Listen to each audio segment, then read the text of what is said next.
The Arena Football Hall of Fame has returned, and we want you to become a part of the family. Introducing the Arena Football Hall of Fame Patreon. Whether an All-Star or a Hall of Famer, our reasonably priced tiers each have their own exclusive perks. Early access to the AFL Rewind podcast, honorary selection committee member, and much more. Help us build a Hall of Fame we'll all be proud of. Head to patreon.com/AF Hall of Fame to join.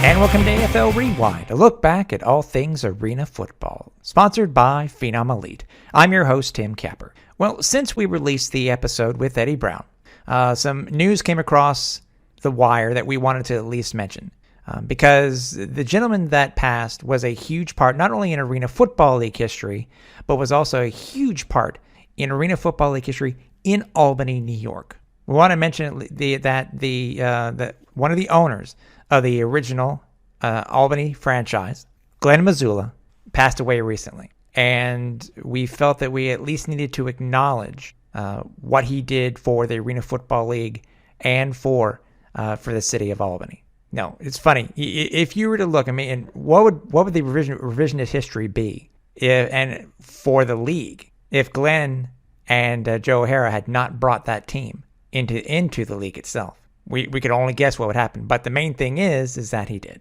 So everybody here wants to give our condolences and thoughts to his family, and as I said before, he is one part of the Arena Football League family that will be missed. For this episode, as we were coming across and just passing the 28th anniversary since the Arena Football League first stepped into the country of Canada, and the 23rd anniversary of the very first regular season game played in Ottawa, Ontario, we wanted to bring in the gentleman who was responsible for Canada's team and Canada's only team within the Arena Football League, and that is the Toronto Phantoms. So we're going to be speaking with Rob Godfrey, who was the president and CEO of the team, and we'll be able to hear a little bit of the story behind how much they had to endure to bring the team into the Arena Football League, for the city of Toronto to accept them, and for the headquarters of the Arena Football League to try to understand what it actually took and how to do it right when it comes to dealing with this team in Canada. So without further ado, Rob Godfrey. And this episode of the podcast is a treat not only for myself, but I would hope for other Canadian fans that were fans of the Arena Football League and for those across the league. We're going to get some inside information and the story about the Arena Football League's only Canadian franchise in their history. They are the Toronto Phantoms. On the line with us now is the former president and CEO of the Toronto Phantoms, Rob Godfrey. Hey, Rob, thanks for joining us. Thank you for having me here, Tim. Good to be here. We want to get to some information about the actual team itself. I mean, there were talks about in the Globe and Mail and I think in the National Post, twice one in 96 and one in 98. There were quote unquote reports about Toronto getting an actual team in the Arena Football League. But on September 1st, 2000, there was actually a report or breaking news or a leak, whatever it may be. Maybe you can clarify on that. On a report from Marty York, I think it was over on, at the time, it was CTV Sportsnet, talking about how there was a rumor going on that that a team was going to be coming to Canada, it's going to be coming to Toronto, and it was going to be the former New England Seawolves. Before we get past that point and that actual date itself where the information came out, Rob, where on the calendar did it start that you and your group looked at bringing an Arena Football League team to Canada? It started in about May of 2000, I would say. Maybe a month earlier, maybe April of 2000, but it was certainly the very beginning of the baseball season. Okay. In 2000, because at the time, a client of mine, I was in investment banking, a client of mine, a gentleman by the name of Keith Stein, who worked for Magna, the auto parts company. And I had gone to a Blue Jay game of all places. And he said to me at the time, "What do you think of arena football?" And I remember saying to him, we were sitting in the box at the Blue Jays game, and I remember saying to him, "Well, I like arena football, but why do you ask?" And he said, "Well, what would you think about bringing a team to Toronto?" And I'll tell you what I flashed to it at that time. Mm-hmm. In 2000, I was 27 years old. I flashed to a story that I had grown up with almost my whole life, was the story of how my father brought the Toronto Blue Jays to Toronto and how they had gone through the trials and tribulations of chasing a Major League Baseball team, and how they started in the late 60s, and how at one point they thought they bought the San Francisco Giants and to move them to Toronto. And that was the highest of all highs. And then the mayor of San Francisco, a guy named Bob Lurie, ended up getting an injunction to stop the team from moving. And then how they got the team finally in 1977, which was an expansion team in the American League, along with the Seattle Mariners, for the Jays to come. So I grew up hearing the story of how my father spent 8 years chasing Major League Baseball. At the time, he had spent a number of years, and still continues today, chasing NFL for Toronto. So I figured, well, look, if we're going to chase arena football for Toronto, that would be a fun project. It would be something that I'm sure would take a number of years. And, what could be more fun than chasing a sport I love to bring to the city that's never been here before? Mm-hmm. I'm sure we'll talk more about it as we go along here today. But long story short, it took really 6 weeks to negotiate the purchase of the team, and another 6 weeks to close it. And before I knew it, we had a team in the Arena Football League. Crazy. That seems to be such a short period of time, especially back then when, the salary cap of what it was at the Arena Football League and the prices itself. What made you and your group actually go after the MSG, that's the Madison Square Garden owned New England Seawolves? Well, my Keith Stein at the time had reached out to Commissioner Baker and talked about the idea of bringing a team to Toronto, whether that would be expansion or a sale. And Baker immediately put us onto Mark Hamister, who had owned the Buffalo Destroyers. Right. And he said, "Look, Mark is, I believe he was the head of a committee. I think it was the head of the relocation committee." And he said, "There's a team that's up for sale. He'd like us to go meet with them." And so we drove to Buffalo, and we had a meeting with Mark in Buffalo. And in that very first meeting, we had negotiated to buy the team for $7 million. Okay. And it was really out of the blue. I will tell you at the time, we didn't have financing. We didn't drive to Buffalo with the idea of, okay, we're going to come back with a football team. And I remember a bunch of us sitting in my family's backyard at the time, and my father popping out. And at this time in 2000, he was working with Rogers on purchasing the Toronto Blue Jays. And I said to him, "Look, Dad, I don't know how to explain this to you, but I think we just bought a football team." And he said, You did what? I said, "I think we just bought a football team." He goes, "Well, how are you going to pay for it?" And I said, "I don't know." And really what we spent was I was in investment banking at the time. I spent the next 6 weeks really working two jobs. I would go in the morning to my job at TD Securities and work in investment banking. And then I would escape to go to investor meetings to go try to pitch the idea to investors that this was a good idea to bring to Toronto. And then I would go back and work very late at night to make sure I got caught up on all my investment banking activities, so I didn't find myself without a job. Right. And even still at the time, there was never any plan for me to leave investment banking and go run a football team. This was a very fun side project for me. Mm-hmm. But I'll tell you, the first people we went to go see were the folks at Rogers Communications. Okay. And we went to go see the CFO at the time, a gentleman by the name of Alan Horn. And I knew at the time through my father that they were negotiating to buy the Blue Jays. So I figured this is perfect.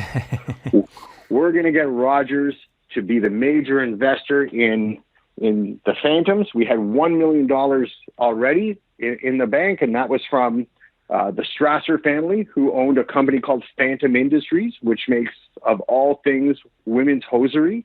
And that's how the name became the Phantoms.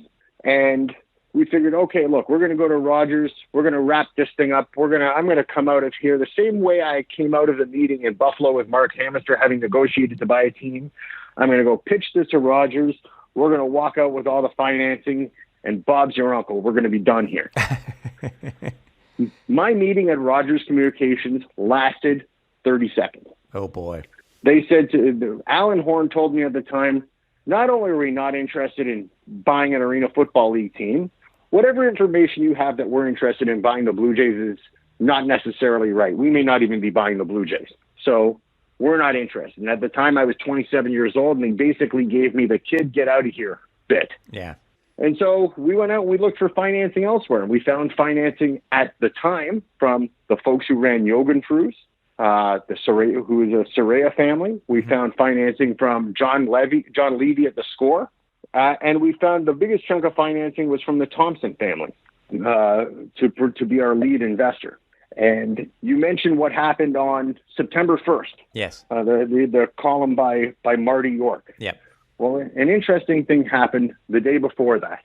So we were getting close to finalizing our deal here to purchase the team. We had lined up all the financing, and on August 31st, Rogers had agreed to buy the Blue Jays, and the very next day was going to be the announcement. Okay. So back in those days, I would listen to on the fan what they called their 2020 sports updates. Yes, I remember. Yeah. And and so the news would leak out a little bit more about every hour on Rogers buying the Blue Jays. And first it started with, tomorrow there's a rumor that the Blue Jays are going to be sold, and then an hour later they had the information that Rogers was going to buy the team, and then an hour later how much money, and then there's going to be a press conference tomorrow, and then Paul Godfrey is going to be the CEO, and they kept getting this information every hour. After about 6 or 7 hours of listening to the fan, I figured, look, I'm going out to dinner with some friends. Forget all about this. I'll go to the press conference tomorrow and really have the opportunity to watch my father take the job as CEO of the Blue Jays as the dream job he always wanted. Yeah. And so I go out with my friends that night, and it's about 1 a.m. The girl I was dating at the time, I dropped her off at home, and I'm driving home, and I turn on the radio at about 1 a.m, and they say, tomorrow, our lead story is tomorrow, Rogers is going to buy the Toronto Blue Jays for $150 million, and there's going to be a press conference at 1 o'clock, and Paul Godfrey is going to be the CEO, and they go on with that news story. And then they say, in a related story, Paul Godfrey's son, Rob, has agreed to buy the New England Seawolves from Madison Square Garden to become the first arena football franchise in Canada. So it leaked on a day that it wasn't supposed to leak. Okay. Of all the times for the story to leak, you didn't want it to leak on the same day that another team in our city is being purchased, and certainly a team, as you can appreciate, that's much bigger than our arena team. Yeah, yeah. So were you frustrated? Were you? I mean, what was your initial thought? You and your ownership's thought, considering that the story broke on September 1st, is also included with the Blue Jays getting bought. What was your thoughts in the ownership group when you guys heard this? Did you have to shift immediately, or did you say, I guess it is what it is? Well, you know what? To begin with, I almost drove off the road. I couldn't believe what I was hearing, and it led to a sleepless night and sending out notes to the investors saying, "Look, it wasn't me who leaked this. I wouldn't have wanted this leaked," and that sort of thing. Right. What it did create a shift, because I will tell you, if you fast forward to 1 p.m. on September 1st, I'm standing with my father waiting for Ted Rogers to arrive at what was then the Sky Dome, of course, which is now the Rogers Center. Yeah. And here I am planning to just watch this press conference. And Ted pulls up in his chauffeur-driven car, and he gets out and he heads right for me, and he shakes my hand and he says, "Rob, congratulations on the purchase of the arena team." I said, "Well, thank you, Ted, but nothing is really done yet," because nothing was really done yet. We had arranged financing, but the ink was certainly not even on the paper, much less dry. Yeah. So he looked at me and goes, "Rob, I'm going to ask you to excuse us. I need to have a word with your father alone." I said, "Well, Ted, it's your day, by all means." So he pulls my father aside and he says, Paul, I want to know what this Arena Football League team you're working on is. What's this all about? And of course, rightly so, my father says, look, I'm not working on any Arena Football League team. This is something done by my son. The fact that the media has reported that it's somehow a related transaction is not related in any way. And Ted says, well, why wouldn't you give us the opportunity to own the team? And he says, well, Ted, he went and pitched Alan Horn on being the lead investor in this team. And he basically got kicked out of the Rogers offices. And he said, well, I think that's ridiculous. He said, I think we should own the majority of the team. And that's how that leak changed everything. Wow. Because I went from a guy who was very happy in investment banking to not thinking I would work in sports to not having, there's lots of kids that grow up thinking one day I'm going to work with my dad and take over his business. Mm-hmm. That didn't exist for me. There was no opportunity to take over any business my father was in. He didn't own a business. So there was no prospect of ever working with or for my father. And in a short 6-week period, I went from working in investment banking to not only working in professional sports and being the president of the Toronto Phantoms, but also being in an organization owned by Rogers where in many respects, the two organizations between the Blue Jays and Phantoms were merged on the business side of the operation, right, to some degree on the athletic training side of the operation. So it was really a whirlwind. And all of a sudden, here we are. I was working for Rogers and working for my dad, and Thompson was no longer the lead investor. And the rest, as they say, is history. Yeah. I wanted to ask you, when you talked about when you were pitched by David Baker and the different committee that you were speaking with, like the relocation committee, did you guys bat an eye when they told you the $7 million price tag? Because, at that time, I think it's as early as maybe 2 or 3 years, about 5 years prior to that, Arena League teams were going for approximately anywhere between $1 to $2 million. Did you guys bat an eye, considering that this team, in essence, Toronto was going to be their third city for this same franchise? They started off in New York as the City Hawks, then they went to Hartford, and then now they're going to be heading to Toronto. Did you feel that the $7 million price tag was a fair amount? I think we all gasped a little and thought that it was high. At the very same time, David Baker was then, and I imagine is now on behalf of the Pro Football Hall of Fame, an incredible salesman, and talked about the option that the NFL had on the league, and talked about how other franchises were going for that amount and higher. It wasn't until we got into the league and we found out that certain things weren't as they first appeared. For instance, the league purchased back the Oklahoma City, I'm going to forget their name now. Wranglers. I can't believe it. The Wranglers. The Wranglers. It's funny. I could see their mascot, the horse, but I couldn't remember their name. That they purchased back the Wranglers at a very high price. I can't even remember what they purchased it back at, but they purchased it back at a high price, and that they were out there peddling franchises for that $7, $8, $9, $10 million mark. In fact, I believe the Philadelphia Soul got purchased from the league as an expansion franchise for a big amount. But as I was around the league more, you found out that teams were going for much lower. And in retrospect, it was an amount that was paid that was far too high. Now, do I think we could have gotten it for less? I don't know. We would have probably had to hold out longer and talk to more people in the league and buy one of the other troubled franchises. I imagine, looking back, had we called the owners of the Oklahoma City franchise, we may have been able to get them for $2 or $3 million. Yeah. That's actually all. This is interesting stuff. Being that you now have the team, you have to. There are a lot of things that you have to do, obviously, because this is the very first franchise in Canada in AFL history. Was there at any point that the team was not going to be playing at what used to be called the Air Canada Centre?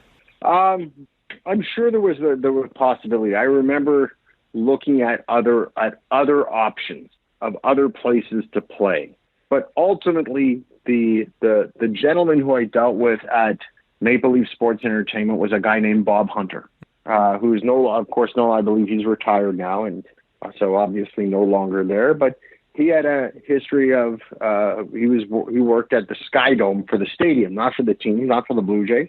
And I had spent some summers working there, so I had a history with Bob and knew him well. And they seemed to put on the full court press to have us play there. The really big thing, there were two big things.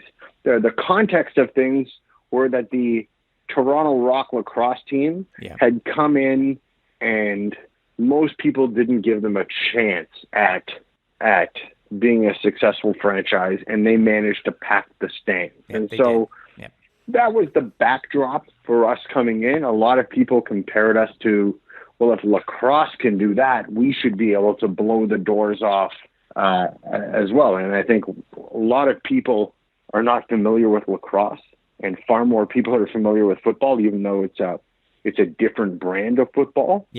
That people just thought it was going to be a home run, just like lacrosse was. And okay, so knowing that the lacrosse, that the Rock are in the picture, you also have the Raptors that were there, and also the Leafs. Were you concerned, and you and the ownership concerned, that you will be essentially you'd be the fourth tenant on when it came to choosing dates? How hard was it to get dates, considering when you got the team and when it was announced, which we'll get to here in a couple of minutes?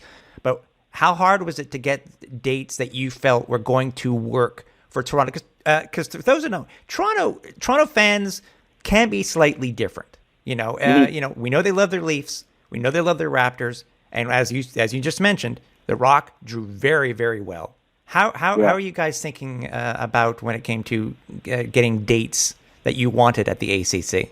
That was part of the sales pitch that the ACC put on and Bob Hunter put on for us, was that because we were an April to October sport, is October was the end? Was that the end? August. Because we were August. Sorry, I'm thinking. I keep thinking about baseball because we're April to August sport. That a lot of the dates would be available for us. The only things we were really running into were Leafs and Raptors playoffs, right? Because that's where you could be moved. So that was really the big wild card for us. But beyond that, dates weren't a hard thing to come by. Okay. And we were very much like even though you are correct, we're a fourth team in reality. But given the time that we were there, in many cases we were a first team. And I'm not sure we were fourth behind the Rock. It was just a matter of if we had selected dates ahead of them, they couldn't bump us and we couldn't bump them. Right. What was it like because obviously with you buying the franchise from New England, you get all of, the IPs and you get all the dashboards, you get all the equipment, etc. And this is one of the things that I think a lot of fans need to think about, and what I was curious to know, because obviously you got to deal with up here, you got to deal with customs. At first, how easy or how hard was it to get all this equipment now, including the dashboards, etc., through Canadian customs and up into Canada? Oddly enough, it wasn't hard at all, and we're all raised to believe that we live in a world where everyone is treated exactly the same under the law or in school or in jobs, and the truth of the matter is that doesn't really exist that way. And people are so sports crazy, both in this country and south of the border, that when they found out it was for the arena football team, it was a very easy transition. There were no duties paid. They let it come right through. There was no hold up at the border whatsoever. Everything was properly documented, and they let us bring it all up. That's amazing, considering that that you have bought you guys essentially bought this equipment, having no duty on that. That's actually I'm sure you guys are happy to hear that, because I'm sure it saved you guys some money. Oh yeah, no question. But it does remind me of the stories when George Bell played for the Blue Jays many years ago. He used to re-enter Canada. Now it's not something you could ever do today, right? But he used to re-enter Canada every single year with a visa that he never bothered renewing. Oh man! And back in those, now look, we lived in different days. Yes. Those were the 80s. But this wasn't some guy coming into the country that you didn't know. This was George Bell. This was the home team's hero, and so they just looked right past it and had him walk. Let him go by. Now, obviously times are different today, but even 20 years ago when we brought all that stuff up, it was not a problem. Wow, that's good to hear. Now, you mentioned before that because of who was part of the ownership group, that the team sort of adopted the name the Phantoms, or was it actually the case, Rob? Was there at any point where the team was actually were there other names thought of besides the team being called the Phantoms in the end? No, it was always going to be the Phantoms. Ronnie Strasser, who was the main guy from Phantom Industries, said, "Look, if I'm going to commit the first $1 million, then you're going to name this team the Phantoms." And that was it from there. No one ever questioned it. The part that was questioned was that when it came to logo design, yes, that we had quite a bit of pushback from the league on the Grim Reaper type mascot, on the blood coming off the sickle, that sort of thing. There was even one year we wanted to send out Christmas cards that the league got wind of and decided to tell us that we weren't allowed to do that. It was a Christmas card that said "Seasons Bleedings." As a season ticket holder, I wish I would have gotten that one. I know, right? Like here's the thing. Even when I spent time at the Blue Jays, I've long been an advocate. If you're going to do something like send out a Christmas card, you should make sure that yours stands out for one reason or the other. Whether it's saying Christmas seasons bleedings, which will get noticed and people will remember you, or do yourself a favor, send out a Christmas card in July. People will recognize you. Will remember it. Yeah. And so I don't think they realized that that's what we were going for. And if you look at the state of what goes on social media today, mm-hmm. or on the web, I think by comparison, Seasons Bleedings is pretty mild. It's tame. And considering that also the same year that you guys came into the league, the LA Avengers were an expansion franchise, and considering what they did for their advertising on their billboards, they got away with it looked like they got away with a lot more than you guys are able to on a Christmas card. Yes, well, but there was a key difference there. Yeah, there was a very key difference there. Casey Wasserman. Casey Wasserman. Let me tell you this, that I quickly realized that Casey Wasserman could have, thrown up in the middle of the dinner table, mm-hmm. and David Baker and a lot of the staff around the league would applaud and say they've never seen vomit quite like that. That was a beautiful job. And so whatever Casey did or touched was responded to with great applause. Right. Yeah. And that was LA and Hollywood. Mm-hmm. And for whatever reason, we were just being rebellious and uncivil. I don't understand why. I mean, Toronto at the time was the Hollywood of Canada. So, I mean, come on. Yeah. Look, I don't get it either. But that's sort of the way things were. And, Casey was treated differently around the league. And now, do you think also you got some of the pushback because of the possibility of the NFL coming in, or how the NFL was tied to the league at that time?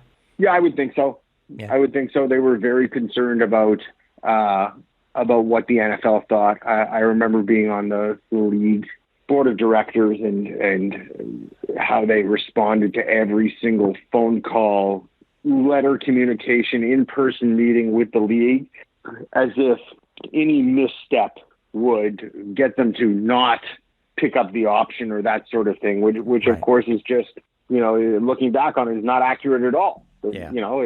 If the league wanted the option, they would have picked up the option. It had nothing to do with how anyone behaved. In fact, I think had we stood out more and been more outrageous or more irreverent in our marketing, then we would have, maybe had a different view. People would have a different view of us. Yeah. Was the infamous, was the Grim Reaper, was that the initial logo that you're going with? It was, because obviously, for those who don't know, the Phantoms did have the which I ended up loving in the end, was the Grim Reaper logo with the sickle. You had the interesting helmet logo on the front, which I want to ask about, and then another one, which was the PH, which I really don't understand. I'm hoping you're going to be able to give context with. But how long did I mean, you're basically 6 months away from starting the season, and you have to get this entire branding done quickly. Who did you guys hire to do the branding for the team? We hired a division of McLaren McCann, the ad agency, to do the branding. Okay. And they came up with all of those things. The PH thing was something we had talked about as just it was our own way of sort of breaking the rules. And here's what I mean by that. If you look at the easiest example of Toronto Raptors, right? That they have a logo that has T for Toronto and R and TR together. Why couldn't, and so it was sort of a breaking the rules. Why do you have to be TP for Toronto fans? Why can't your logo be PH? And we spend a lot of time talking about even Nike. What does the swoosh mean? Right? It doesn't mean anything. It's just a stylized logo. So we thought we could have a lot of fun with the PH bit and the F sound.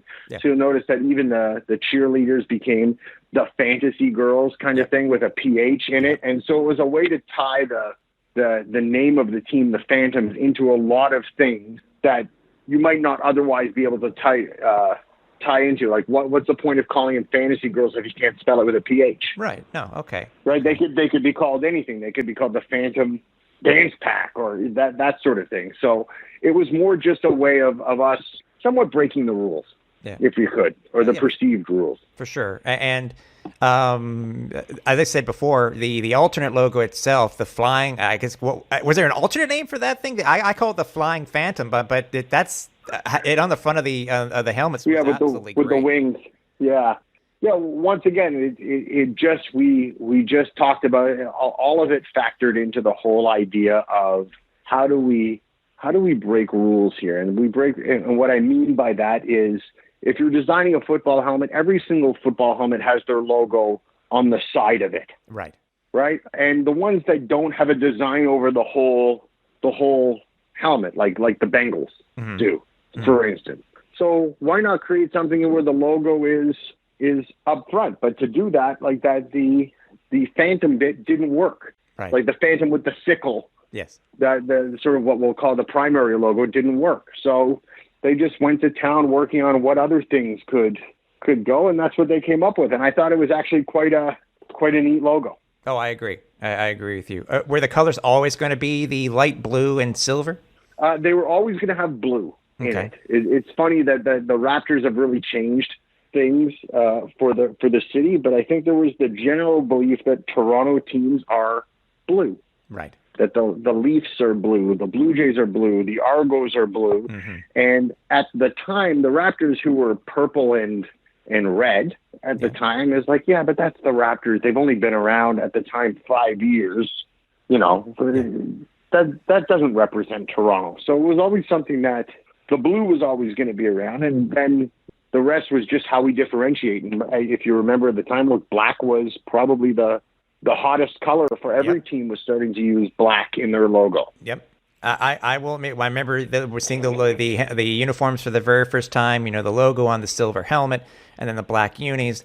One thing I'd always wished, though, Rob, was that the league had, because the league started to go with alternate jerseys, et cetera, down the line. But I'd always wished that the team had gone with possibly with either a silver or a blue jersey. I thought that would have looked pretty sharp. But I mean, I can understand why the team went with the all black at home.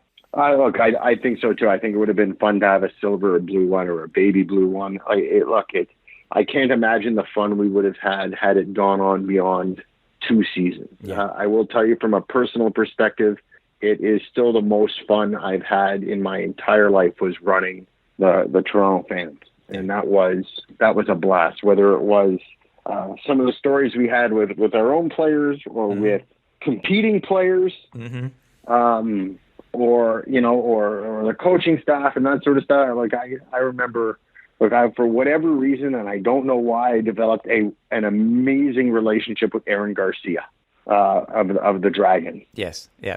And Aaron had talked about, he kept saying to me, one day I want to come play there. And we talked quite a bit, and we became good friends, and we ended up texting each other and calling each other in the off season and that sort of thing. So you'll remember the last playoff game that we were ever in, we lost to the New York Dragons. That's right. And Aaron Garcia pulled off one of the great feats I've ever seen that day. And the reason, and what people don't realize, is I had Aaron Garcia out till 4 a.m. drinking the night before. Wow. I figured I'm going to take this guy out and I'm going to show him the night of his life. And then he came out and kicked our ass the next day. It was great. Yeah, great, really quite the feat. Great stories to learn about the GOAT, I tell you. Yeah. Your launch date is coming up soon, which ended up being the official date was October 17th. But you also had to decide on who you were going to get, as obviously you had inherited some players, but also you weren't able to inherit your head coach. How, obviously Mark Stout ended up being the head coach for the 2 years.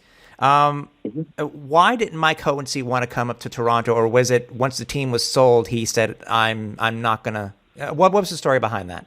I only had the opportunity to meet with Mike once after we had agreed to purchase the team.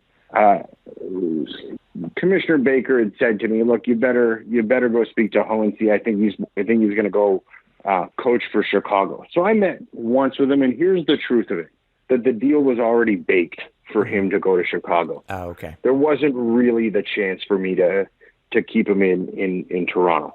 Okay. So, and then I spoke on the phone with one. I'm trying to. It's 20 years ago now, so I met with two other people to interview them, and I talked to one guy on the phone. The one guy I talked to on the phone was a guy who had coached here in Toronto, who would just more wanted to chat and wasn't interested in doing anything. Was Mouse Davis? Do you remember Mouse Davis? I do. Yes. So I spoke to him, and that was more of a dead end than anything else. And the two guys I spoke to were Larry Kuharek and Coach Stout. Okay. And I had an okay meeting with Larry Kuharek, and when I sat down with Stout, it just seemed to click and fit. And if there were things that I could go back and change, hiring Mark Stout would not be one of them. Like I would have left that as it was.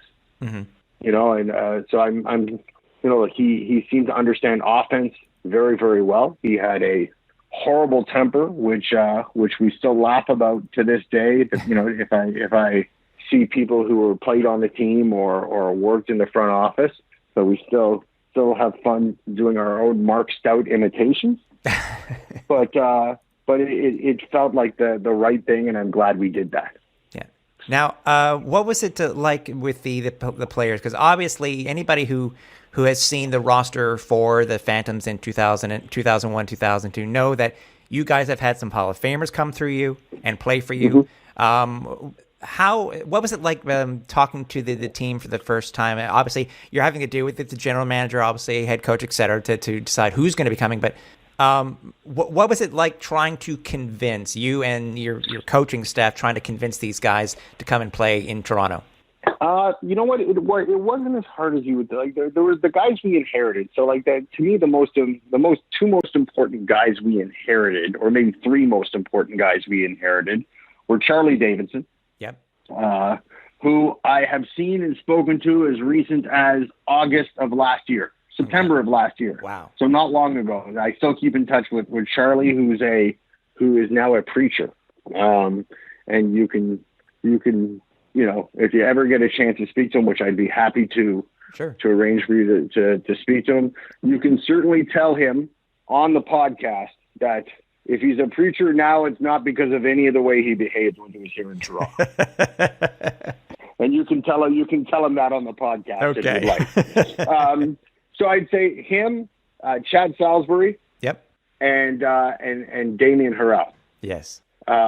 Were probably the three most important. So those guys came along. I think that the hardest one was with Salisbury because, look, I'm a firm believer that I as much as I love sports and have been around it and love arena football, that I am not in a position to evaluate talent. I know where I'm strong and where I'm weak, and I can certainly tell you that talent evaluation is not one of them. Mm-hmm. Here was the big problem with Chad Salisbury is that we needed a backup quarterback. And I had the opportunity at the previous Arena Bowl to meet Pat O'Hara, and we sort of had a good conversation, and Stout suggested that I reach out to O'Hara to see if he'd be interested to come and play. And that was really the only time I got involved in any kind of recruiting of players. Maybe save it except for my friendly drinking sessions with Aaron Garcia. But I had never been involved, never planned to be involved. So the fact that I had my fingerprints on bringing O'Hara in didn't make for the best relationship between Chad Salisbury and I, because he had felt, and I will tell you improperly so, that O'Hara was my guy, which is just not the case. Chad started the first number of games, and when he got injured, O'Hara took over, and there was no. Or was it the other way? No, you know what? O'Hara got injured, and the other way. But there was no interference from me on that. Right. On Chad starting over Pat. I'm not in a position to make that call, and guys like Mark Stout had been around long enough to know who should be in there.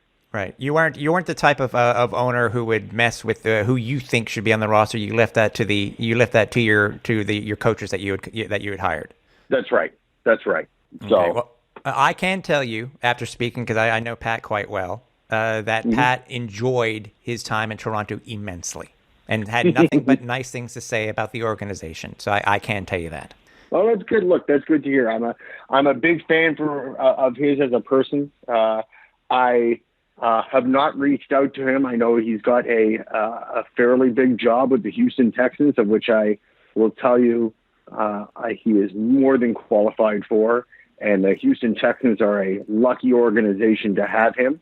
But just over the years, we've lost touch. But I am so proud that this was one of his stops along the way. And I'm no doubt believe that he's going to do bigger things than where he is now. So I'm a big fan of Pat's. And also, who would have thought? I mean, just a couple years in, you end up having a Hall of Famer in Damon Harrell. He was just and I think he was probably one of the fan favorites in Toronto, if I'm not mistaken. Oh yeah, for sure. Look, the funniest thing is that part of my life, I grew up in Florida, and all my friends who I grew up with were either University of Florida fans or Miami fans, and by default, I became a Florida State fan. So long before meeting Damien Harrell and Canal Spain, I was a big Florida State fan. So to have these guys come, I felt like a little kid around them. No, I didn't feel like the owner of a team. I'm like, I can't believe I've got two big-time ex-Florida State Seminoles here. Yeah. And that was the coolest thing ever. Well, I think if anybody who knows you, and you and I met, as it was with the internet back then, through email and stuff like that, I know that you were, besides being the owner of the team, I know how seriously you took it and how emotional it was for you to have this team. So I can tell you, and we'll talk about that, once at the end of the pod when the Phantoms decided not to come back in 2003. But I remember how passionate you were about this team. So I can vouch for everybody who's listening that you were the owner, but you were also emotionally invested in the team itself. So. Oh yeah, for sure. For sure. Leading up to your announcement in October officially, what were some of the other challenges that you had in getting, leading up to when you wanted this team launched? Look, there were challenges in every step of the way. Finding a practice facility, as you mentioned already, getting the equipment across the border, getting our deal done with the Air Canada Center, making sure we had not just a logo design, but uniforms manufactured. Our first preseason game ever was in San Jose against the SaberCats. Yep. And our uniforms were delivered there. We didn't travel to San Jose with uniforms. Wow. So you can just imagine getting there and not having uniforms would have been, we would have looked like one of the opening scenes of Dodgeball, right? Where they, it just. Right now, Fortunately, that never became a story because the uniforms arrived and there we were. But that was the first time I had the opportunity, as they were literally delivered the day before the game to the arena in San Jose. Wow. What was it like the initial reception from guys from the different companies that you went to try to get some advertising for? I mean, would it help that you were in the Rogers family when it came to using that as a plus for them joining and advertising for the team, or what was the initial reaction from across the city? The city was warm to it. They weren't. As far as advertising and finding advertising slots, look, everyone wanted to take their pound of flesh from us. The downside was that they figured because we were funded by Rogers that we would spend anything on advertising, and that just, of course, wasn't the case. We had a budget just like everyone else did, but for the most part, the reception that we had was warm around the city. That's good. And when it came to negotiating players, because at the time, free agency was about to become a very brand new thing in the Arena Football League. For people to remember that, the 2000 season almost did not occur because of the issue with the different things that were happening back then, collective bargaining agreement, etc. And you don't have to mention the names if you don't want to, but any particular player who happened to ask the team saying, you know what, I'm worth this much, you need to pay me this much. Did you have any players like that where you were like, we want him to play for us, or did at one point it was like, we can't pay a player this amount of money that he wants to play for us? The hardest one, or the only one that really sticks out in my mind, was with Charlie Davidson, who, ended up, of course, staying from New England over here. Everyone else was not as difficult. But Charlie was a difficult one. And I say that with, him and I still being friends to this day.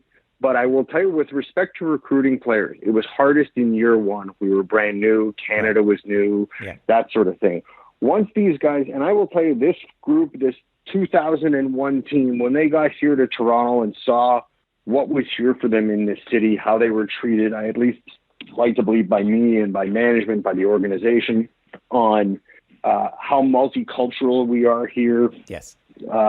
How warmly received they were at the stadium, at the Blue Jay, at the Blue Jay games, at restaurants and bars, by the Major League Baseball athletic training staff who they got to take advantage of. It made our recruiting effort in year two so much easier, because these guys said, look, I've been there. This is the best. Forget this being another option for you. This is the best place you could go.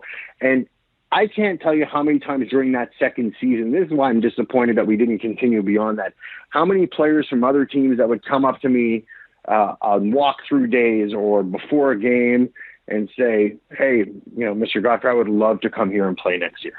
That's nice. That's revisionist history, eh? I too wish the team had lasted beyond 2003, and we'll have to hear a little bit more about that too. Now, also, for many don't know, and this is where I think it may have been a hindrance to the team, and you can explain if it was or if it wasn't, is that at the time, obviously being associated with Rogers, it's funny, your TV contract was with, at the time, it was called CTV Sportsnet. It wasn't Rogers at the time. Rogers hadn't bought it yet, and CTV hadn't bought into TSN up here. What was it like trying to convince them to put games on? And when they did, they were only regionalized. Was that a hindrance to the team to let the rest of Canada know that the team did exist? Well, at the time, even though it was called CTV Sportsnet, Rogers owned, I believe, 22.5% of them and had the right of first option on them. Oh, did not know that. Okay. At the time. So it was part of the whole package of Rogers buying in that they would have CTV Sportsnet do the games. So that was not a difficult thing. The more difficult thing was just trying to get them to do pregame shows, postgame shows, dedicate time to it on their nightly sports news shows, that sort of thing. That was really the tough battle. Okay. You don't find being because obviously now when it comes to sports nets, they are regionalized, and even today you look at how many channels not only Sportsnet has, but also TSN has here in Canada. But at that time, it was slightly different. you guys, the Phantoms seem to be stuck on Sportsnet East only. Mm-hmm. And Yeah. at the time, sports packages were not what they are today. So you would only have a particular region that would see the team play. Do you think not being, quote unquote stuck? It's funny to say that on a TV contract, but stuck only on the East Regional channel. Do you think that hurt the team itself and getting the word out that the team did exist for the rest of Canada? Yeah, a little, but not.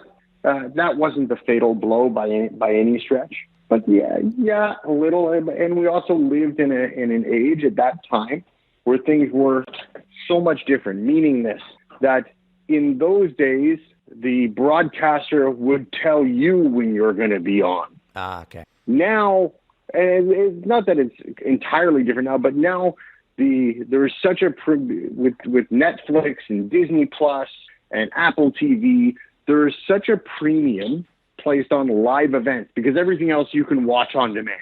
That now the teams in the leagues have far more say of how it goes and where it goes and how it's distributed and that sort of thing. Mm-hmm. And it's just we were just not in that age that we are in now. I remember the main play-by-play guy was Jamie Campbell. He's still a very big guy over at Sportsnet. Obviously, it's funny. I've forgotten who his play-by-play his color guy was. I've forgotten off the top of my head, but Leaf. His name was Leaf. Leaf. Oh, yeah. I will. Leaf Pedersen. There you go, Leaf Pedersen. You are correct, sir. Yes. Yeah. The broadcast seemed to go pretty well. I mean, considering, as I said, it's a new sport to Canada, trying to introduce it and explain the rules to everybody. But I think it went quite well considering. Were there any things that you wish, besides the pre and post game stuff that they'd done, that you wish that they had done differently on the broadcasts? Look, I wish they would have. I wish they would have spent more time. More time explaining the sport, highlighting the personalities of our players. Look, I'm a firm believer that there are very few Chicago Cubs and New York Yankees or Dallas Cowboys and Green Bay Packers. Everyone else has to work at it. And in working at it, your team is so much more than just your logo and your team colors, right, and that sort of thing. It's really the collection of players that you have. And we really had a great collection of players, of guys who were very marketable, of stories to tell, whether it was Ty Law or Kerry Brown, mm-hmm, or Jermaine Younger or Pat O'Hara or Charlie Davidson.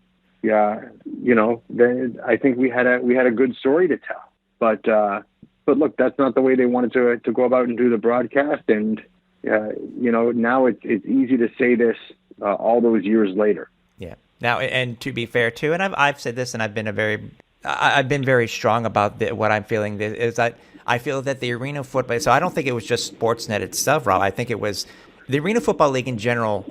One thing that they sorely lacked in their history was promoting their stars. So I don't think it wasn't necessarily Sportsnet's fault also, because they didn't want to do it, but the league itself. Because even when they were on NBC, the exact same thing. It was about one or two guys. It wasn't necessarily about So it was I think a downfall itself from their headquarters also. To me, that they faltered on. And I'll tell you, the NBC deal was a deal that on the legal committee, I was the only one who voted against the NBC. Wow. I think my colleagues around the league were so seduced by the three letters NBC, mm-hmm, that any way they wanted to put us on the air, it felt like a win. It was like being asked to the dance by the hottest girl in school kind of thing. Yeah. And I think we could have held out, not for more money. It wasn't about more money, but hold them to account on doing things like that, on giving us pregame shows, on building personalities. That's what would have built this and kept it longer than certainly it has been. Did the teams actually come away with something from the NBC contract, any monetary value at all? Because obviously today, no, because so it sounds like it's NBC would pay a portion of it, and then the league would pay a portion of the broadcast, the production of the broadcast, and then I guess splitting of the ad revenues. That's right, and I knew that was a bad. Having my experience at Rogers, I knew that was a bad deal from the very get-go. Right? If you're an advertiser, if you're Procter and Gamble and you want to advertise on NBC, then they're going to sell you a whole bunch of packages, and they're going to value the stuff that they've got to split at almost nothing. Yeah. There was no chance of ever making money on that deal. Yeah. How were how did the sports fans in Toronto take to this? I mean, I said there's no major announcement yet. Actually, no, we'll get to that when we talk about the announcement itself. I'm jumping ahead. You obviously, October's coming up. October 17th is the big launch date. You seem to get some pretty good press from what I've seen from the big papers in Canada, and especially in Toronto too. But I do know that the Canadian press did cover the story across, I think, most of the newspapers in Canada. How are you feeling that day of the actual announcement? You have obviously the commissioner who's coming up there with the announcement itself. You're going to be announcing the team name, etc. Were you? Is it fair to say you were nervous that day of the announcement, or was it something else? No, we knew we'd get good coverage. Look, Rogers brought their heft behind it. I had family that had been around the media for a long time, so I knew we were going to get good coverage on it. So that was truly the day that worried me the least. Mm-hmm. It was everything else after that. It was making sure that that we put a team on the field, that our marketing was in place, that we had uniforms, that we had that we didn't go out and embarrass ourselves after that we didn't have empty stands. Mm-hmm. Those sorts of things. Yeah, and it's funny you mentioned what I was going to ask you. How long did it take for the team to get their first call about season tickets? They happened that day that we announced. Unfortunately, they didn't happen in quite the number we thought that they would. And look, this is what I'm about to tell you is not an excuse or pointing finger, right. But the way we were set up was that the ticketing staff for the Toronto Blue Jays were going to manage ticket sales for the Phantom. The truth of the matter is that the Blue Jays weren't set up to do that at all. I remember after being at the Phantoms, I walked into the Jays and came to realize that from 1977 through 2002, the Blue Jays never once made a single solitary outbound telephone call to sell a ticket, ever. Wow. They just turned on the phones and the phones rang. And as the team got better into the early 90s, the phone rang more. And after the strike of 94 and the Raptors coming into the market and the Blue Jays performing less well, that the phone rang less and no one did anything about it. So the idea that these folks who worked for the Jays ticketing department were going to all of a sudden do something they've never done, which is pick up a phone and do outbound sales, whether it's for arena football or even for their own product, was an error in judgment. It sounds like something that was very frustrating to you because it's just a matter of you weren't able to, when it came to getting school kids in there or getting groups or et cetera, they would have to come to you rather than it being pitched to them. That's right. Like imagine, being sick and going to the hospital and someone comes out and says, "Oh, I'm Dr. Smith. I'm here to look after you." And it's not until, 3 weeks after seeing the first time you see Dr. Smith and relying on all their advice and everything that you realize Dr. Smith never went to medical school. He just calls himself Dr. Smith. So that's kind of what it was like. Like, you assume that the sales staff for a Major League Baseball team would be equipped to do sales, outbound sales. And the truth of the matter was that the folks who worked there were simply order takers, right? They were no different than the people answering the phone at Pizza. They were there to answer the phone and take orders. And if it rang a lot, they would take a lot of orders. And if it rang less, they would take fewer orders. Yeah, and if I'm not mistaken, I can't remember myself, but I probably was within the first day or couple of days for myself calling the Phantoms to get my season tickets, and I didn't care if I lived in Montreal. Yeah, well, you were one of our first. Yeah, because I wanted to. I was proud to have an Arena Football League team in Canada. We'd had a small history of the league in Canada, and I said I need to support my Canadian team in Canada, and I did for both years. So it's whether I couldn't, even though I couldn't come to all the games. Let's talk about your first season. As you said, you show up in San Jose for your first preseason game. You're just getting your uniforms. Walk us through that. And I would consider that 2001 was a very successful season for the Toronto Phenoms, even though you were, you made it within within a touchdown of making it to the Arena Bowl your first season. Mm-hmm. So tell us what your thoughts were on that first season as an owner of a football team. The first season was a big high. It was, we made the playoffs, we won our division. We thought, wrongfully so, well, we can only go up from here. If you would have asked me at the end of that first season, how is this going to turn out 12 months down the road, 24 months, 36 months, I would have never guessed in a million years that there wouldn't be a 24 months or 36 months. That first season was, it wasn't without its troubles. We struggled at quarterback. We struggled to find our way. Stout struggled as a first-time head coach. And so there were struggles along the way. But in the end, this team pulled together and really played like a team, and we were really within, as I say, like a few seconds of making it to the Arena Bowl. Were you frustrated about how, obviously, with the first game, you have your people who are curious to know about the team? You drew what was announced just over 10,000, but for the 2 years itself, you grew just about 7,000 itself, and obviously we saw some stuff. I think even after the first game versus Buffalo, because that really was the first test itself. You really can't gauge a crowd based on a preseason game versus New York earlier, but. How frustrated were you about the crowds itself? Did it go to what you were saying before about the Blue Jays ticketing services, or was it a little bit of more than that? Look, that was a big part of it.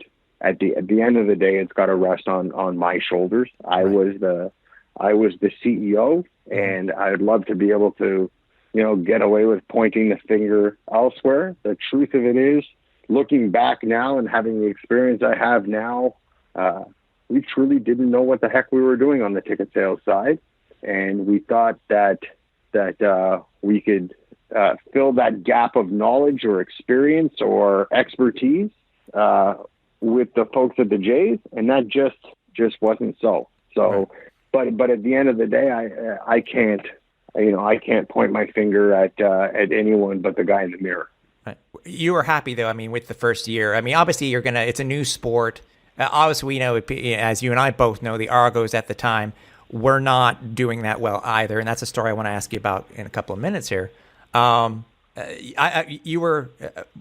you happy though with the numbers despite the issues that you were having? I mean, you just said you're driving very close to anywhere between 7,500 to 8,000 per game. I'd say we were satisfied. I think we were far from happy yet. We knew that there was something missing in our formula to drive more fans in. And we just didn't have the answer. Mm-hmm. As an aside, I just want to let you know I probably have about 5 or 10 minutes. Oh boy! If that's okay, or we can always continue it later too. I'm happy to continue it later as well. Yeah, because Because I don't want to cut you off, but I've got something at 4:30 that I got to prepare for. So hopefully this. I get it. No, I understand. Edit out. We'll go as far as we can, and then we'll if we have to reschedule, whether it be for day or for another evening, because I'm back to work tomorrow. Okay. So let me write this down. When did you my pen? Pen not around. What is it? Just after an hour. Just after 59 minutes. Yeah. Yeah. Okay. Obviously you had a very good season that you're on the field. I mean, you which was a plus. You would think that Buffalo would have been your natural rival, when in essence it ended up being the New York Dragons. It seemed that these, you two teams would go at it. They'd be exciting games. From the very first game itself, you knocked off New York on their home opener and their inaugural game, and you get to play them throughout the year. I'm sure you were happy to actually get a natural rival at that time, considering that you were the only team in Canada. Yeah, look, movies are always better when there's a good guy and a villain, and so to have them there was great. I think that was really a function. Our rivalry was really a function of Aaron Garcia, and he was so good that he made for. It's funny that he was. Small in stature, but he made for a great Goliath for us, and something really to gun at, kind of thing. Yeah. So glad to get out of that dang time travel machine. Where'd you go? I went back to the 80s to grab some of that good sports merch from my favorite defunct franchises. I spent my life savings on that machine. You bought a time travel machine to buy sports merchandise. Yeah, gladly. You know you could have gone to 503 Sports, right? The website? Yeah, no, I didn't think of that at all. Yeah, they sell all sorts of throwback sports merch from leagues like the World Football League, XFL, UFL, and the Arena Football League, several others. Shoot. Yeah, they sell hats, shirts, even custom jerseys from all sorts of vintage sports teams. Oh, man, I spent like a lot of money on that time travel machine. Well, look, listeners of AFL Rewind get 10% off their first order by using the promo code ARENAFAN at checkout. That might help you out. Yeah, it does. Go on over to 503-sports.com and get your merch today. Do you know anyone who wants to buy like a overpriced time travel machine? No, sorry, I don't. Then we can move on to 2002, and 2002 was a little bit different, not necessarily in the sports world, but overall because of what occurred in September of 2001. 2002 for the Arena Football League brought in a minor change where, and this is what I wanted to ask you about, is where the league adopted a pro-US stance, obviously, which I understand, by modifying their league logo. And what I wanted to ask you about was, with the Phantoms being the only Canadian team, was something proposed to the league execs to say, listen, like Major League Baseball does now, as an example, is there a way that we can promote and say we are pro-Canada and we're standing behind Canada, instead of us wearing a logo on the back of our helmet that has an American flag on it? So any of that stuff had to come from us to remind them along the way that we were the only Canadian franchise, to remind them that they had to think about more than just the United States, that they had to think about Canada in this.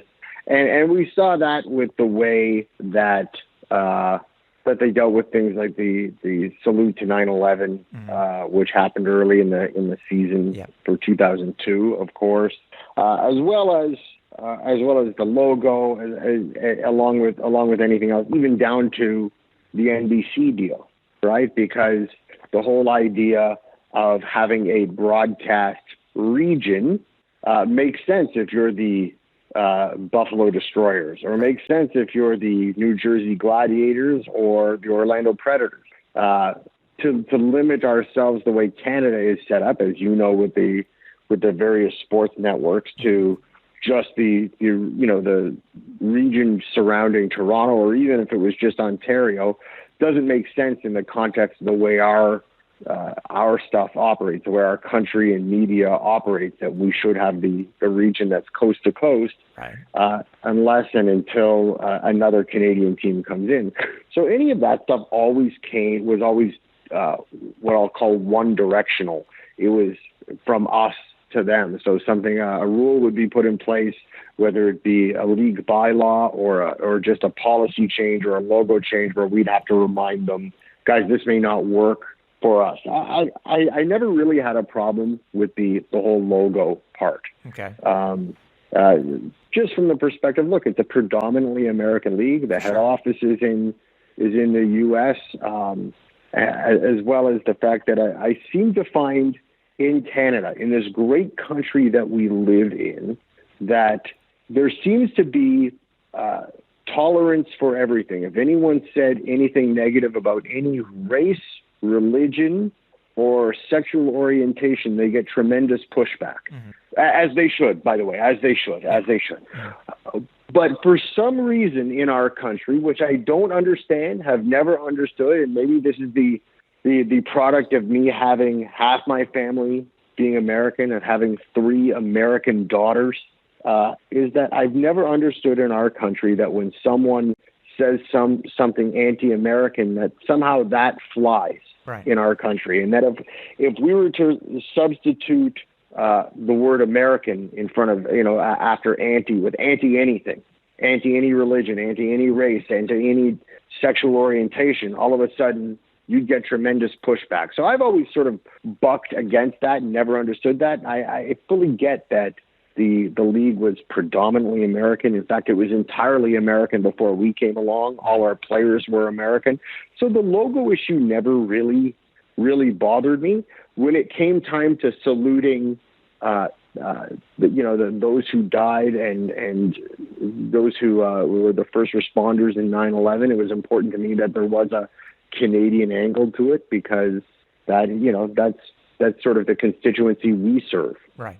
So, although none of that stuff ever particularly bothered me, and probably that's also because by the time we got to 2002, I was fortunate enough to have the Major League Baseball view of things. And we had been through, so I had two positions at the time, president of the Phantoms and senior VP of the Blue Jays. Right. And so I had the opportunity to see how Major League Baseball dealt with things. And look, quite often they dealt with things as an American-only focus also, and the Blue Jays had to go back to Major League Baseball and say, well, look, this is how we should deal with Canada. And that happened on everything from how we properly honor and recognize 9/11 to what logos we wear on July 4th or July 1st in our case, to how merchandise is sold without, two Canadians without duty, kind of thing. So it wasn't unusual to me, and to me it didn't come without my understanding, because I get how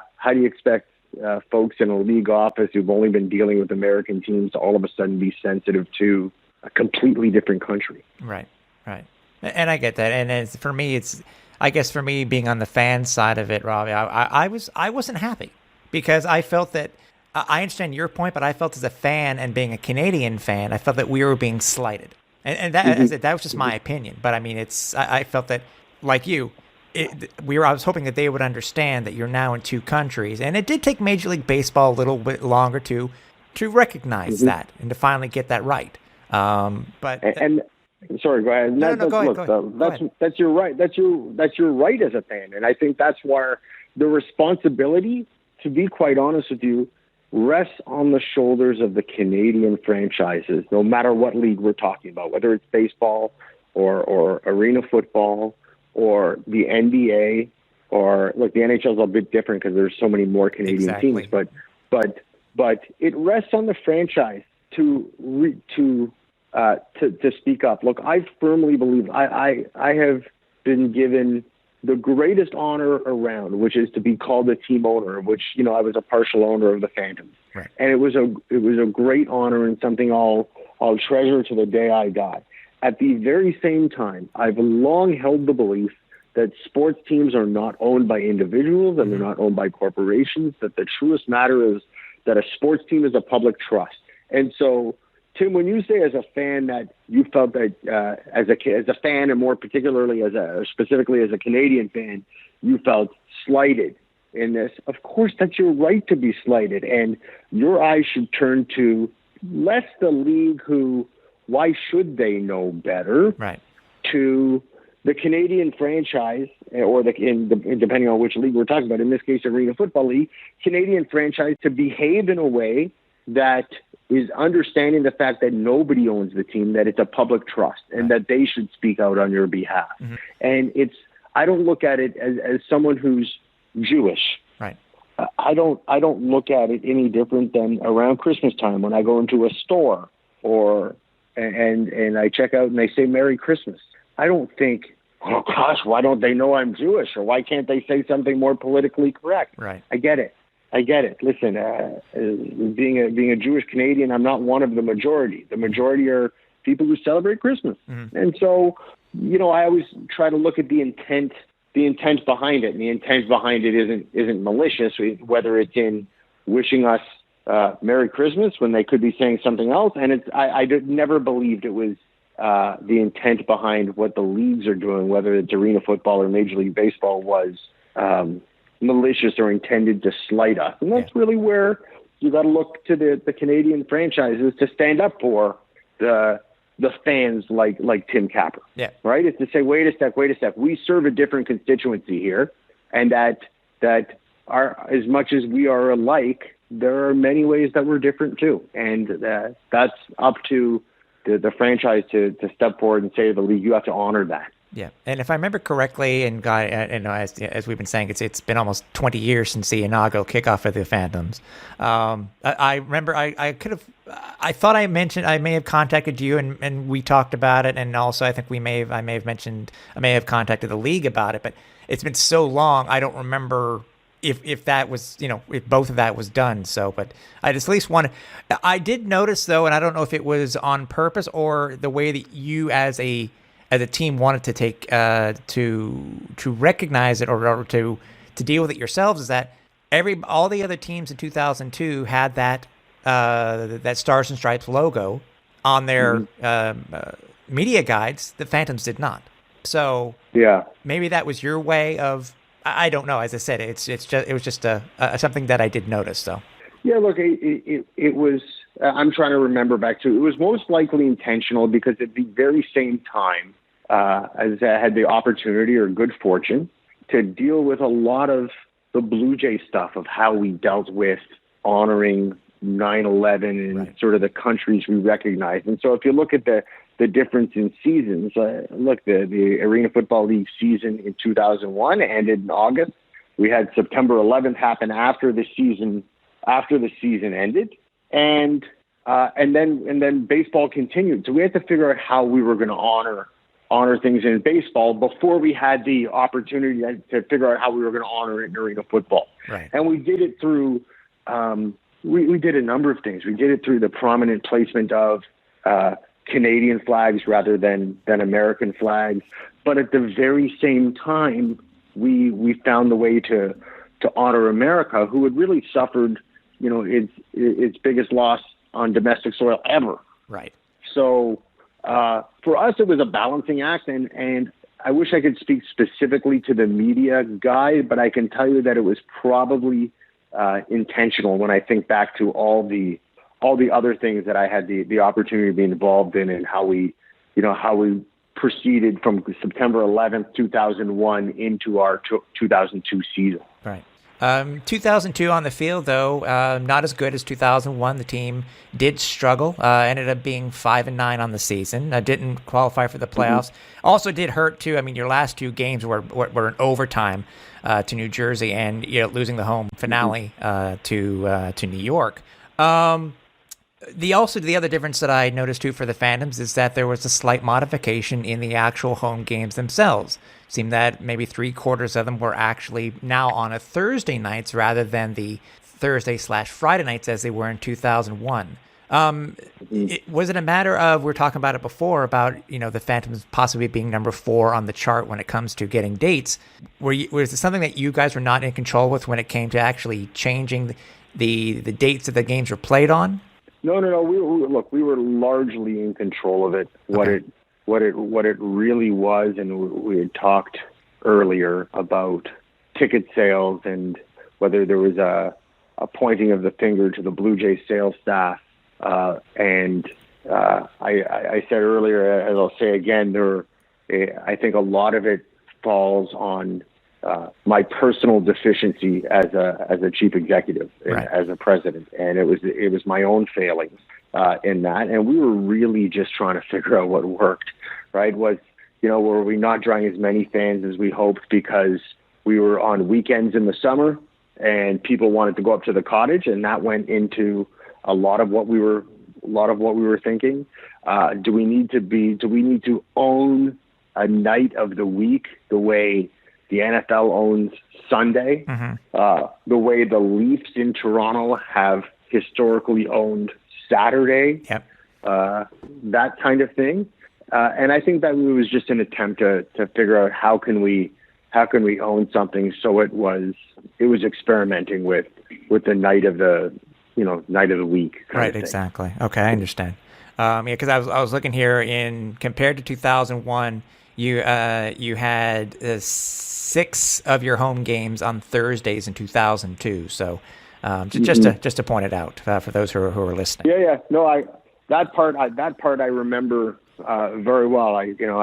Tim, the biggest disappointment in speaking to you is that I feel like I'm going to have to go back and get my memory checked, because there's a whole bunch of things that I don't remember, given that it's 20 years ago. But exactly, that one I certainly I do remember that we were looking to just see if we could own a particular night of the week. We realized that Torontonians and Canadians like to, escape for the weekend up north. Right. And we were just trying to own a night of the week. I understand. It was nothing more than that.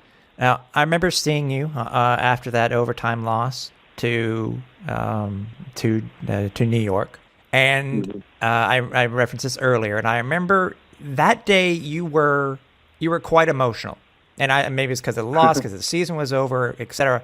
But was there more to it? Because as we found out, the team did not return in 2003. First, my question to you is that did you know at that home game that was possibly the last time the Phantoms would play in Toronto? And if not, how close was the team to coming back in 2003? I did not know at that time. I did not know at that time that it was the end, because I do remember very specifically the decision to cease operations as a team didn't come until September. So it was literally maybe a day or two before it got announced publicly. Right. And look, had things happened a decade later or 2 decades later, the funny thing is, if it was a couple $1 million a year in operating losses, that's not even a bad baseball player's contract. Right. $2 million, right? So the decision may have been a lot different. I think what really hurt was the NFL not picking up their option, and Rogers' communication saying, well, why are we doing this? And then in many ways, Rogers was funding losses for some of the other partners. So had Rogers owned 100% of it, I think things would have been different. But looking back to that last game on me being emotional about the whole thing, I think it was just that coming out of 2001 and having a very good first season and thinking, you always make the mistake of thinking you can only go up from here. Right. And we thought wow, this is our first season. We did this. The first season, we can only go up. And the truth of the matter is that the line between winning and losing is so fine. And 2002 was a year of such great disappointment in so many ways that it was just sort of the end. It was the end of just a very frustrating season. Right. And, when you're better than that, I still believe we were better than 5-9. Right. So it was just so disappointing, from, in that respect, that I thought we were just better than that. Like, we didn't feel that there was a team that, that team is so much better than us. We were thinking wow, we kind of got jobbed a few times. Right. Which people only focus on the times when you feel like you got had. No one focuses on the time where wow, that bounce went our way. We got lucky. Right. So, yep. who knows, maybe instead of being 5-9, it could have been 3-11.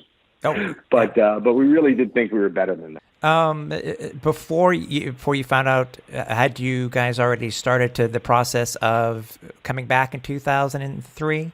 Or did rumblings happen? As you said, it's happened in September when the ball was dropped. Was there any point that you thought you were coming back in 2003? Yeah, look, we were planning towards 2003. We knew we had to make some changes. There were a lot of people who were pressuring me to make changes at the head coaching position, which, as I can tell you right now, would not have been my style to do that. I had no plans in firing Mark Stout. Right.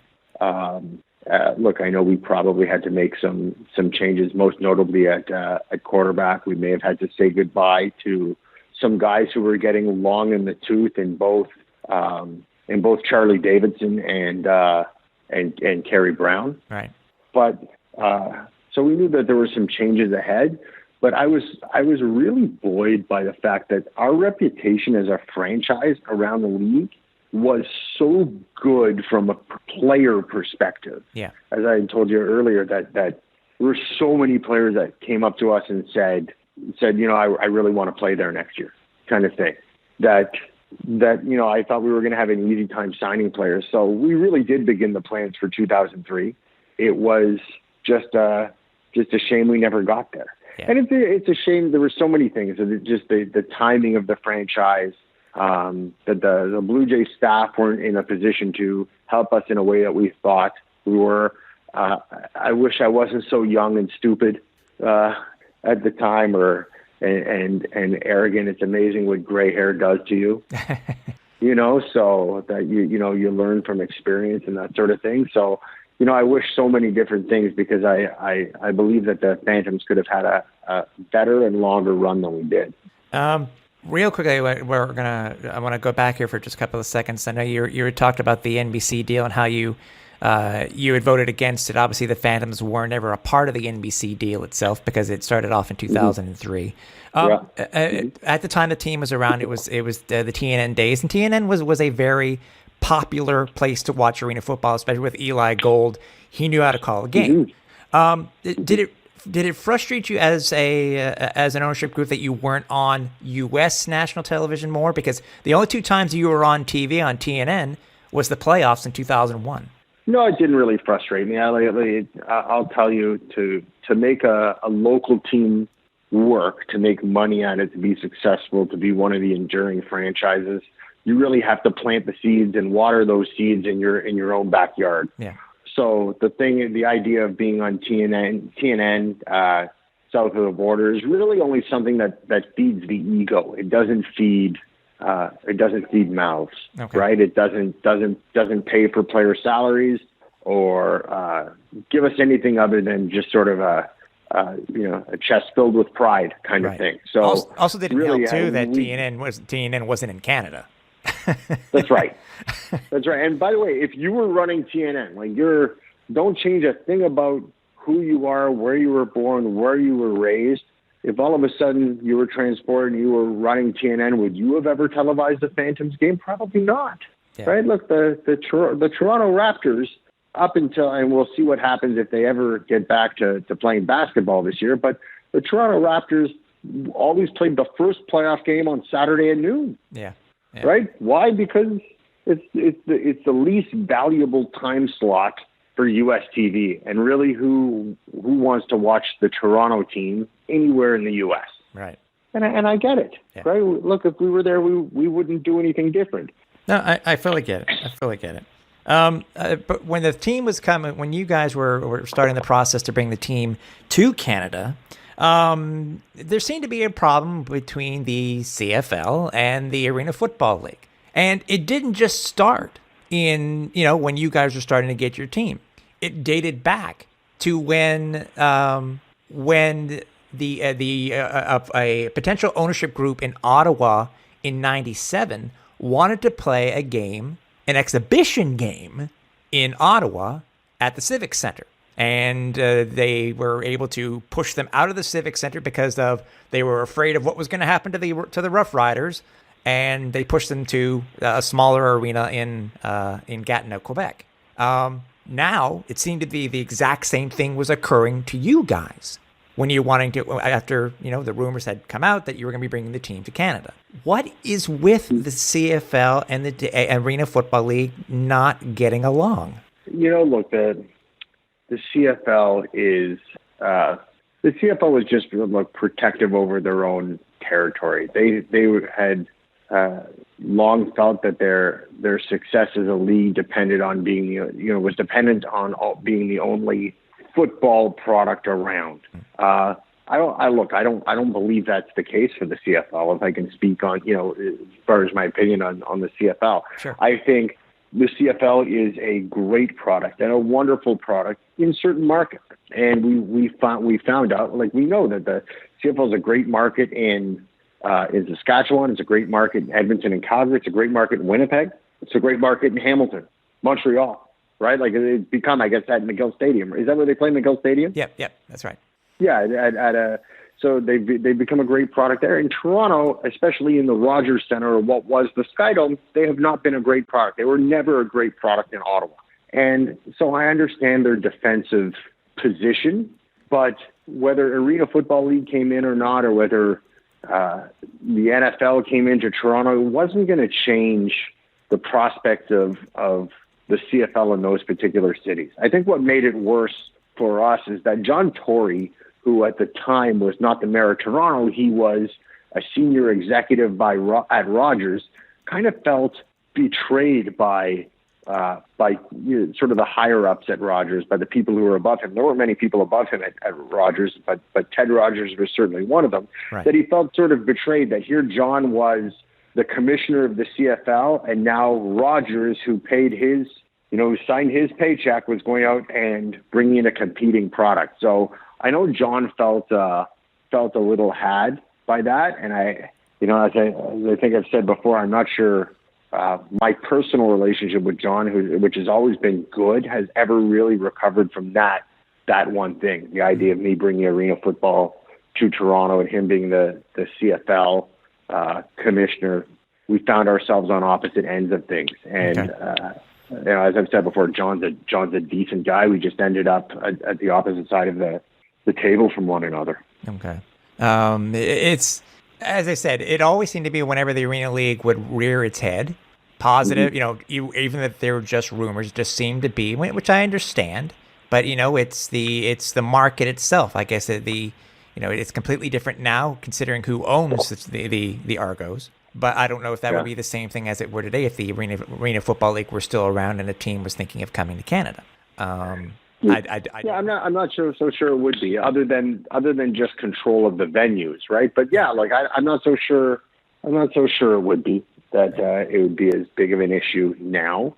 But listen, that's sort of what happens when you have a product that you feel is on fragile ground. Right. You would never see Major League Baseball, which operates in the summer, the same time as arena football, come in and say, well, we don't want arena football. You would never see whether it's hockey or basketball do that. Right? It's because they felt they were on fragile ground. And in some markets, Toronto and Ottawa included, they were and continue to be on fragile ground. Yeah.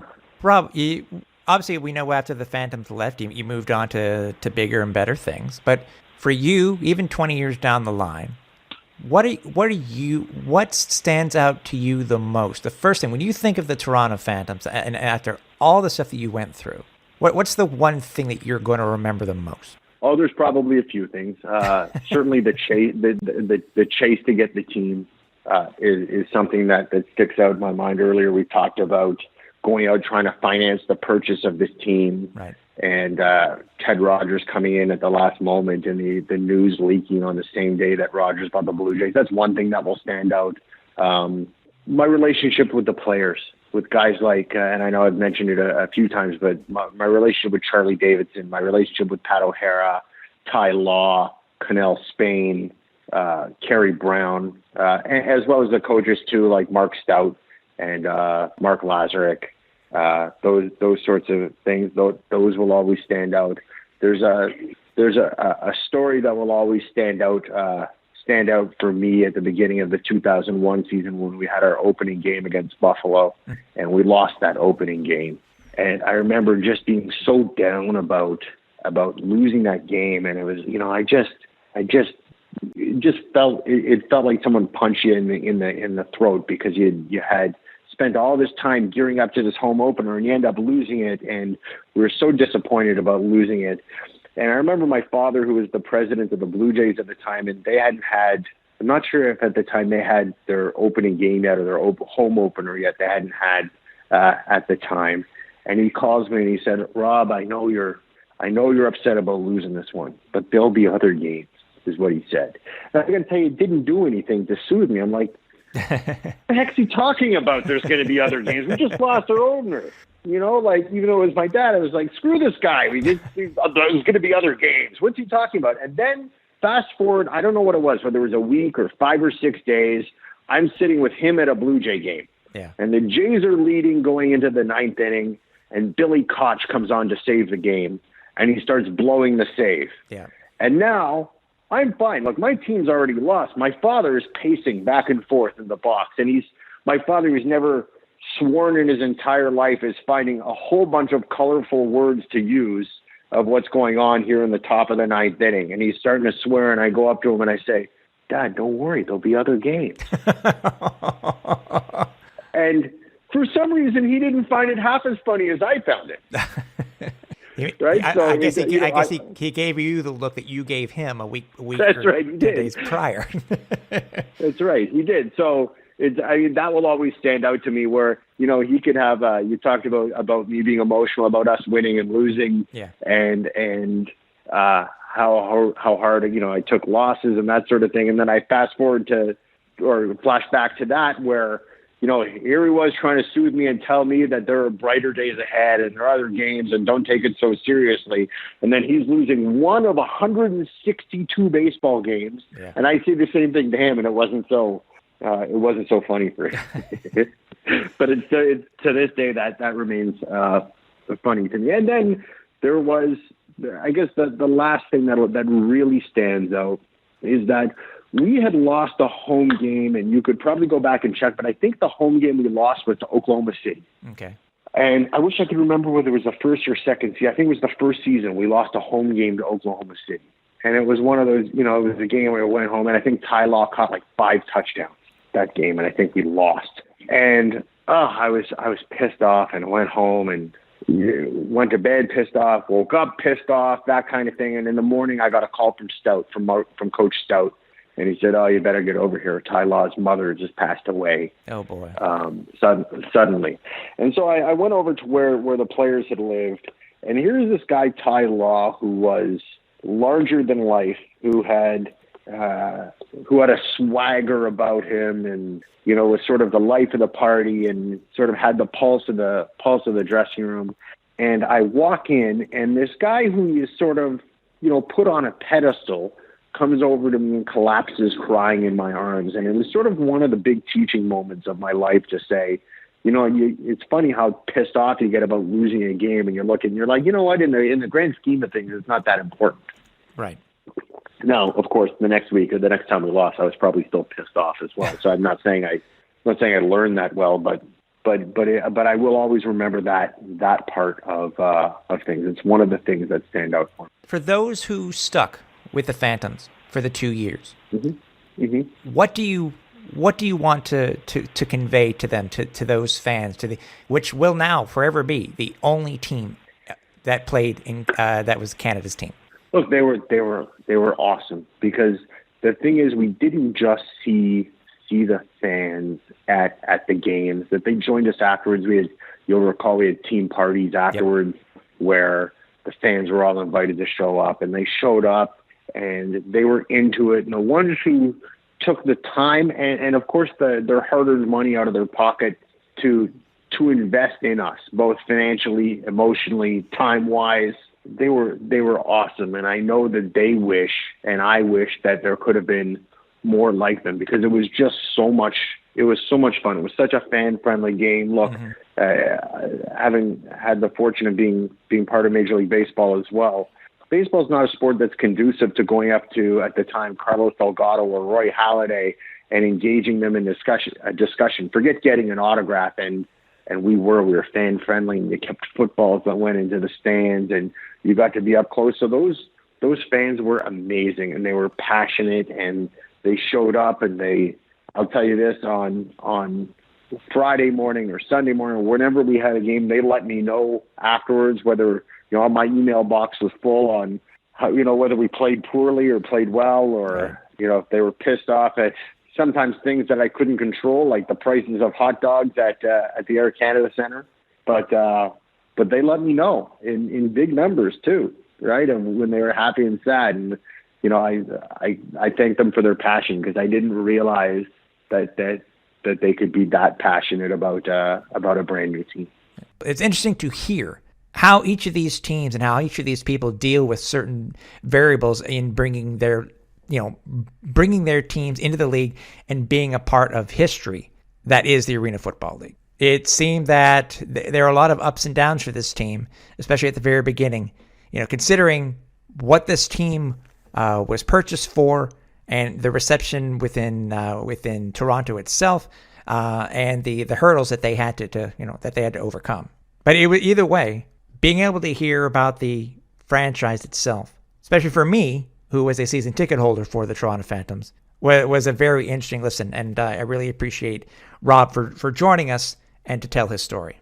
If you want to hear any of the other stories that we have done so far here on AFL Rewind, you can do so by checking out SoundCloud, Apple Podcasts, Google Podcasts, Spotify, iHeartRadio, and YouTube. Also, if you have any suggestions on who you'd like to have us bring on to future episodes, you can email us at aflrewind@arenafan.com. And lastly, before I let you go, I have to mention two things to you. The first thing is that if you happen to be looking for more full games of the Arena Football League to watch, if you head over to one of the new channels on YouTube, it is Arena Football TV. Just do a search for that, and we'll be putting up some more games that you would be able to watch throughout the history of the Arena Football League. And considering the one that was just released as I'm taping this, the demo tape for the game of Arena Football gives some great insight to the league before it actually started. And lastly, just recently there's been an artist who has created 2 minimalist prints for fans of the Arena Football League and of the Arena Bowl 32 champion Albany Empire. If you head over to Etsy and you do a search for Arena Bowl, you will come across the 2 prints that are currently available by the gentleman over at Curly Fries Design. They are very reasonably priced, and I have heard that there may be some more minimalist prints that will be giving an homage to different historical points in the Arena Football League. And we hope you enjoy them. So, we thank you for joining us for this episode. We do hope to have you here for the next one. So for everybody here at AFL Rewind, I'm Tim Capper. Watch the rebound off the net.